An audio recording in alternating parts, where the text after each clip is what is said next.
बक्सर से प्रत्याशी बने हैं श्री आनंद मिश्रा। आईपीएस ये 2011 बैच के आईपीएस हैं। मातृभूमि के प्रति लगाव, भ्रष्टाचार के खिलाफ लड़ने का जज्बा और बिहार के नौजवानों को फिर विकास के पथ पर अग्रसर करने के लिए कार्य कर सकें और इनको भी यूपीएससी के साथ साथ तमाम प्रतियोगी परीक्षाओं में आगे बढ़ने के लिए प्लेटफॉर्म दे सके, इसके लिए उन्होंने भारतीय जनता पार्टी के मंच का उपयोग करते हुए वे बक्सर से प्रत्याशी बनकर के आपके बीच आए हैं। डुमरांव से यहां डुमरांव से श्री राहुल सिंह को प्रत्याशी बनाकर के उतारा गया है और ब्रह्मपुर से श्री हुलास पांडे जी को यहां पर एनडीए ने अपना प्रत्याशी बनाकर के उतारा है। आप सभी इन तीनों प्रत्याशियों, भारतीय जनता पार्टी के जिला प्रभारी श्री भानु प्रताप सिंह जी, जिलाध्यक्ष ओम प्रकाश भुवन जी, जदयू के जिलाध्यक्ष अशोक सिंह यादव जी, लोजपा के जिलाध्यक्ष अखिलेश कुमार सिंह जी, राष्ट्रीय लोक मोर्चा के जिलाध्यक्ष विंध्याचल सिंह जी, हम के जिलाध्यक्ष बलराम सिंह जी, स्वामी गंगापुत्र जी, पूर्व जिलाध्यक्ष राम कुमार सिंह जी, प्रदेश कार्य समिति सदस्य प्रदीप राय जी, बक्सर से भारतीय जनता पार्टी के लोकप्रिय प्रत्याशी श्री आनंद मिश्रा जी, डुमरांव विधानसभा क्षेत्र से राहुल सिंह जी, ब्रह्मपुर विधानसभा क्षेत्र से श्री हुलास पांडे जी और भारी संख्या में बक्सर की इस पावन धरा में उपस्थित बक्सर के मेरे सभी उपस्थित बहनों और भाइयों, मैं सबसे पहले भारत के रामायण कालीन इस पौराणिक स्थली को, जिसे मां गंगा का आशीर्वाद प्राप्त है, ऐसी पावन धरा को नमन करते हुए आप सभी का हृदय से अभिनंदन करता हूं। बहनों और भाइयों, बक्सर याद करिए, जिस पावन धरा पर भारत के त्रिकालदर्शी ऋषि महर्षि विश्वामित्र ने एक संकल्प लिया था, एक संकल्प, और वह संकल्प था, बहनों और भाइयों, जिसके बारे में महाकवि तुलसीदास जी ने कहा है कि गादि तनय मन चिंता व्यापी, हरि बिनु मरहि न निश्चर पापी। भारत के अंदर आतंकवाद, उग्रवाद की समस्या का समाधान की धरती है बक्सर की धरती। त्रेता युग में महर्षि विश्वामित्र ने यही संकल्प लिया था और यज्ञ की रक्षा के बहाने उन्होंने अयोध्या में जाकर के महाराज दशरथ से आग्रह किया कि मेरे यज्ञ की रक्षा करने के लिए अपने पुत्र दीजिए। महर्षि विश्वामित्र के आग्रह को यद्यपि महाराज दशरथ पहले तो मानने को तैयार नहीं थे, क्योंकि यहां पर पहले से ही ताड़का का आतंक था। मारीच और सुबाहु जैसे राक्षस थे जिन्होंने यहां के पूरे नगर को उजाड़ करके अराजकता, गुंडागिरी और माफियागिरी का शिकार बना दिया था।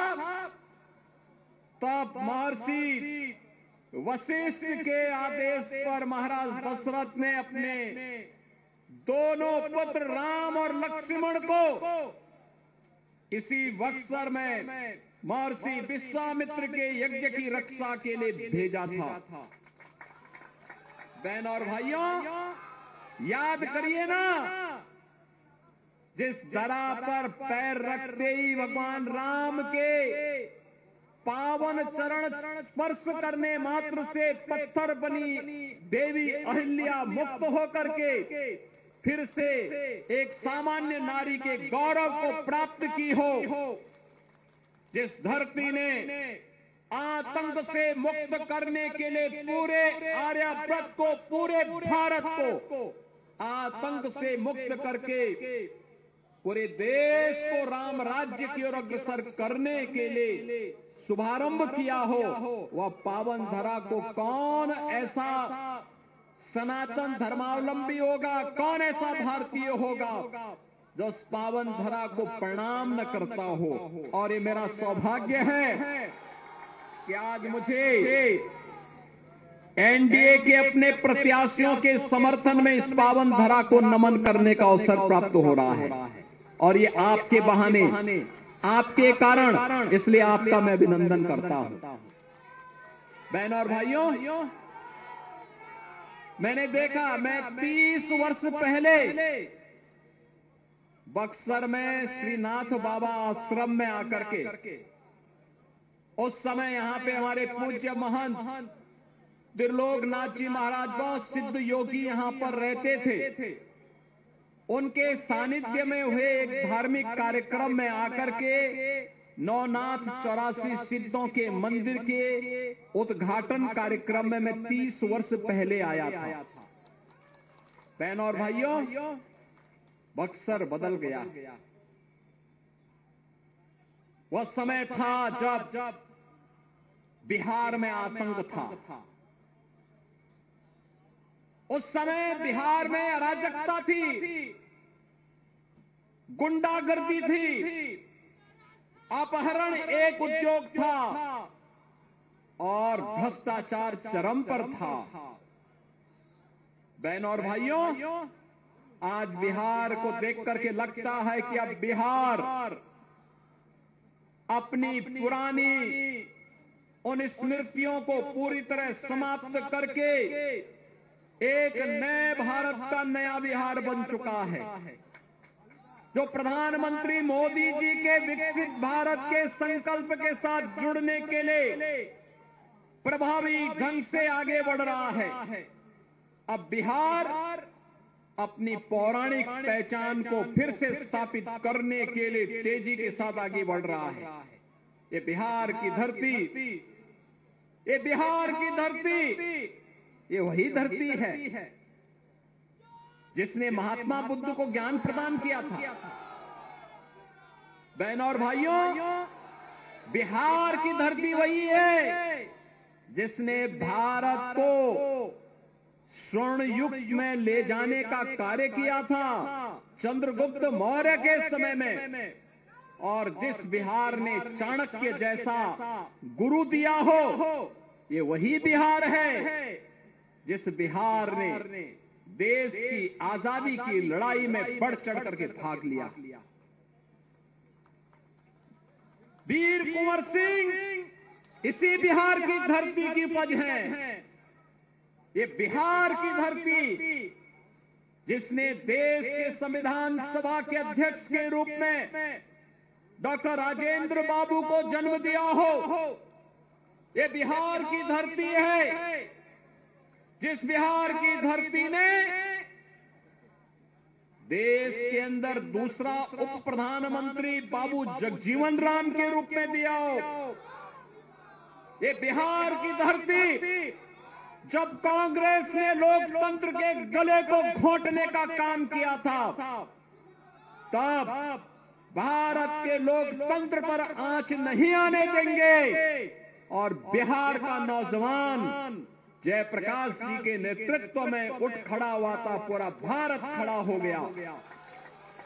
जब बिहार अंगड़ाई लेता है तो भारत अंगड़ाई लेता है। जब बिहार स्वर्ण युग में जाता है, भारत का स्वर्ण युग आ जाता है। जब बिहार विकसित बनेगा तो भारत को दुनिया की कोई ताकत विकसित होने से नहीं रोक सकती है। और यही आह्वान करने के लिए आज मैं आपके पास आया हूं। बहनों और भाइयों, आज आप देख रहे होंगे एनडीए की डबल इंजन की सरकार नीतीश कुमार जी के नेतृत्व में बिहार के अंदर कार्य कर रही है। प्रधानमंत्री मोदी जी का मार्गदर्शन और नेतृत्व है। बिहार में नीतीश जी के नेतृत्व में कार्य हो रहा है। आज आपके पास कनेक्टिविटी है, बाढ़ का प्रबंधन है, मेडिकल कॉलेजेस की श्रृंखला स्थापित हो रही है। आज बिहार के अंदर विद्युत की आपूर्ति हो रही है। आपने देखा होगा अभी हाल ही में प्रधानमंत्री मोदी जी ने बिहार में एक पावर प्लांट का भी उद्घाटन किया है। बहनों और भाइयों, आज बिहार में इंजीनियरिंग कॉलेज बन करके बिहार में पलायन नहीं, बल्कि बिहार के नौजवानों को बिहार के अंदर ही रोजगार मिलेगा। बिहार प्रगति के नए प्रतिमान को स्थापित करेगा। इस संकल्प के साथ बिहार आगे बढ़ रहा है। बहनों और भाइयों, ये वही बिहार है आज जिस बिहार में आज हर गरीब के पास अपना राशन कार्ड और राशन की सुविधा है। हर गरीब के घर में एक शौचालय है। हर गरीब को सिर ढकने के लिए प्रधानमंत्री आवास की योजना है। ये वही बिहार है जिस बिहार में स्वस्थ ईंधन के लिए उज्ज्वला योजना का कनेक्शन फ्री में उपलब्ध करवाने का कार्य मोदी जी ने किया है। और हर गरीब के लिए स्वास्थ्य के लिए आयुष्मान भारत की सुविधा भी है। सबका साथ और सबका विकास ऐसे ही है। सबके पास विकास पहुंचा है, सबको सुरक्षा की गारंटी है। अब बहनों और भाइयों, आरजेडी की लालटेन की धुंधली लाइट याद करिए, जब डकैती डालनी होती थी लालटेन बुझा देते थे और कांग्रेस और आरजेडी मिलकर के अरे गरीब का ही नहीं खाते थे, पशुओं का चारा भी डकार जाते थे। मैं सच बोल रहा हूं ना, गलत तो नहीं बोल रहा हूं ना। और ये वही लोग हैं, मैं तो यहां आपका बखान कर रहा हूं बक्सर का, कि महर्षि विश्वामित्र ने इसी धरती पे संकल्प लिया था कि भारत को आतंकवाद से मुक्त करना है तो राम और लक्ष्मण को यहां लेके आना पड़ेगा। और कांग्रेस कहती है, कांग्रेस क्या कहती है? कहती राम हुए ही नहीं। ये भगवान के ही अस्तित्व पर प्रश्न खड़ा करती है, जैसे कि कांग्रेस और उसका वंशवाद ही रहा है, बाकी कोई नहीं रहा है। बहनों और भाइयों, भगवान के अस्तित्व पर ये प्रश्न खड़ा करते हैं। आरजेडी भगवान राम के रथ को रोकती है और समाजवादी पार्टी, इनका जो यूपी का पार्टनर है ना, यह भी राम भक्तों पर गोली चलाती है। ये लोग कहते थे राम मंदिर कभी नहीं बन सकता। बहनों और भाइयों, आरजेडी और कांग्रेस के लोग क्या कह रहे हैं? कह रहे हैं अयोध्या में जहां राम मंदिर बना है वहां हॉस्पिटल बनना चाहिए। इन मूर्खों को यह भी नहीं पता है कि राम मंदिर के निर्माण के पहले अयोध्या में भारतीय जनता पार्टी की डबल इंजन सरकार ने उत्तर प्रदेश के अंदर पहले राजर्षि महाराज दशरथ मेडिकल कॉलेज का निर्माण किया, फिर महर्षि वाल्मीकि के नाम पर इंटरनेशनल एयरपोर्ट का निर्माण किया, और फिर 500 वर्षों के कलंक को समाप्त करके जो राम भक्तों की एक आस थी कि रामलला हम आएंगे मंदिर वहीं, रामलला हम आएंगे मंदिर वहीं, और राम मंदिर का भव्य मंदिर का निर्माण हो गया ना, हो गया ना। क्या ये काम कांग्रेस कर पाती? क्या ये काम आरजेडी कर पाती? क्या ये काम समाजवादी पार्टी करती? यह काम तो मोदी जी के नेतृत्व में भारतीय जनता पार्टी ही कर सकती है। कर दिया ना। और बहनों और भाइयों, यही कहने के लिए मैं आया हूं। मैं तो आज आपके पास यहां आया हूं, लेकिन भारत के यशस्वी गृह मंत्री जी ने कहा है मार्च 2026 तक भारत को ताड़का, मारीच और सुबह रूपी नक्सलवाद, उग्रवाद और आतंकवाद से मुक्त करके रख देंगे। आप गृह मंत्री जी के संकल्प के साथ हैं या नहीं है? नक्सलवाद समाप्त होना चाहिए कि नहीं होना चाहिए? आतंकवाद और उग्रवाद समाप्त होना चाहिए कि नहीं होना चाहिए? अपराध समाप्त होना चाहिए कि नहीं होना चाहिए? होना चाहिए ना। तो इसके लिए कांग्रेस, आरजेडी और उनके जितने भी पार्टनर हैं जो अपराध की फैक्ट्री चलाते हैं, विकास के बैरियर हैं, इनको सत्ता में आने से रोकना पड़ेगा, इनको बेरोजगार करना पड़ेगा, तब नौजवानों के लिए रोजगार आएगा ना। और ये करने के लिए तैयार है ना। देखो, उत्तर प्रदेश में भी डबल इंजन की सरकार है, तो हम लोगों ने कैसे वहां कार्य किया। वहां जितने बड़े माफिया थे सारी की सारी, ज्यादातर लोगों के जहन्नुम के टिकट कट गए।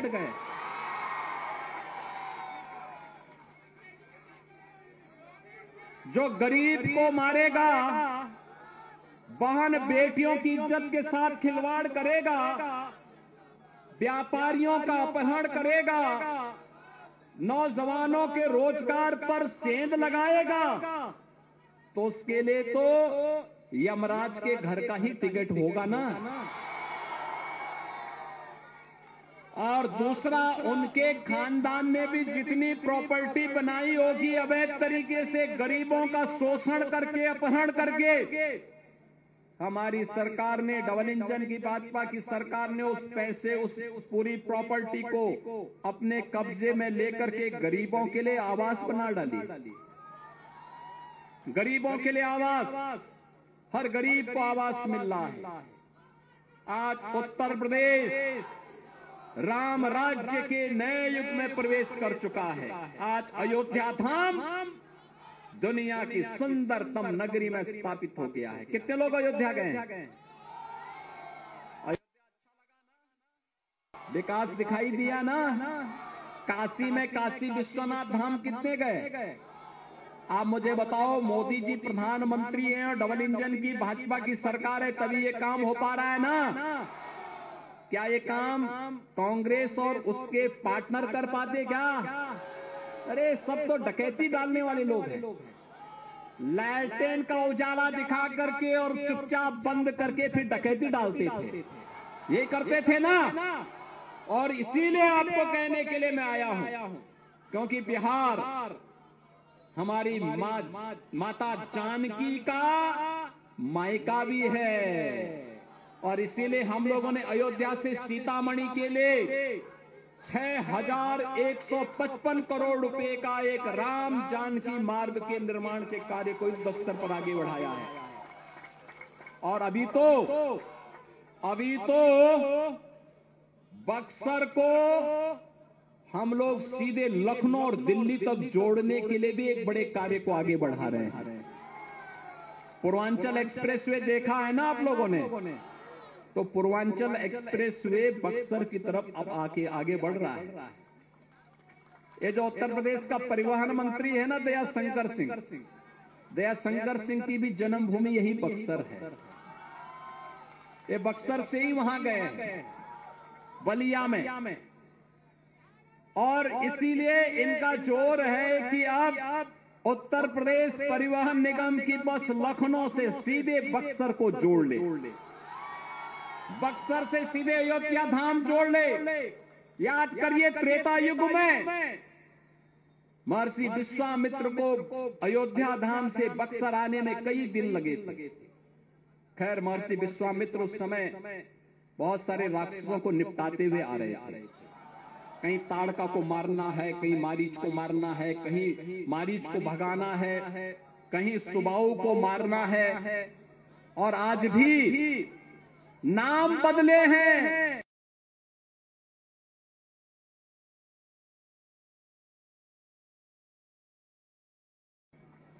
बिहार को अराजकता से मुक्त करने वाली एनडीए सरकार फिर से चाहिए। बिहार को विकास के पथ पर अग्रसर करने वाली एनडीए सरकार फिर से चाहिए। बिहार के विकास को आगे बढ़ाना है। बिहार में बिना भेदभाव के यहाँ के नौजवानों के लिए, यहाँ के गरीबों के लिए, यहाँ के किसानों के लिए, यहाँ की माता और बहनों के विकास के लिए और यहाँ के व्यापारियों की सुरक्षा के लिए एनडीए की डबल इंजन की सरकार आवश्यक है। और इसके पीछे तक आवाज आनी चाहिए। जहां तक मेरी आवाज जा रही है, दोनों हाथ ला करके अपने संकल्प के साथ जोड़िए। इस धरा की पहचान को बनाइए। आने वाली पीढ़ी को कैसा भविष्य देना चाहते हैं। प्रधानमंत्री जी ने कहा विकसित भारत बनेगा तब जब विकसित बिहार बनेगा। विकसित बिहार के पत्थर हैं, विकसित बिहार के पत्थर हैं। विकसित बिहार के लिए एनडीए का आना आवश्यक है। डबल इंजन की सरकार बुलेट ट्रेन की तर्ज पर विकास के कार्यों को तेजी के साथ आगे बढ़ा सके। इसके लिए आवश्यक है कि डबल इंजन की एनडीए की सरकार बिहार में फिर से आए, और इसके लिए इन तीनों प्रत्याशियों को श्री आनंद मिश्रा, श्री राहुल सिंह, श्री हुलास पांडे एनडीए के प्रत्याशी के रूप में आपके बीच में इन तीनों प्रत्याशियों को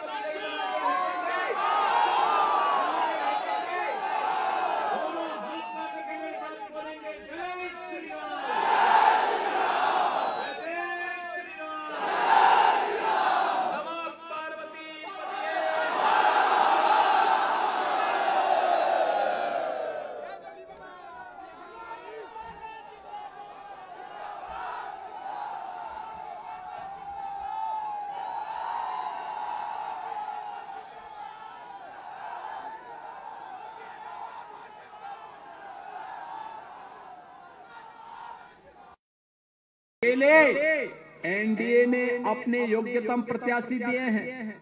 आप सोचो बक्सर से प्रत्याशी बने हैं श्री आनंद मिश्रा, आईपीएस, ये 2011 बैच के आईपीएस हैं। मातृभूमि के प्रति लगाव, भ्रष्टाचार के खिलाफ लड़ने का जज्बा, और बिहार के नौजवानों को फिर विकास के पथ पर अग्रसर करने के लिए कार्य कर सकें और इनको भी यूपीएससी के साथ साथ तमाम प्रतियोगी परीक्षाओं में आगे बढ़ने के लिए प्लेटफॉर्म दे सकें। इसके लिए उन्होंने भारतीय जनता पार्टी के मंच का उपयोग करते हुए वे बक्सर से प्रत्याशी बनकर के आपके बीच आए हैं। डुमरांव से यहां डुमरांव से श्री राहुल सिंह को प्रत्याशी बना करके उतारा गया है। और ब्रह्मपुर से शिवलास पांडे जी को यहां पर एनडीए ने अपना प्रत्याशी बना करके उतारा है। आप सभी इन तीनों प्रत्याशियों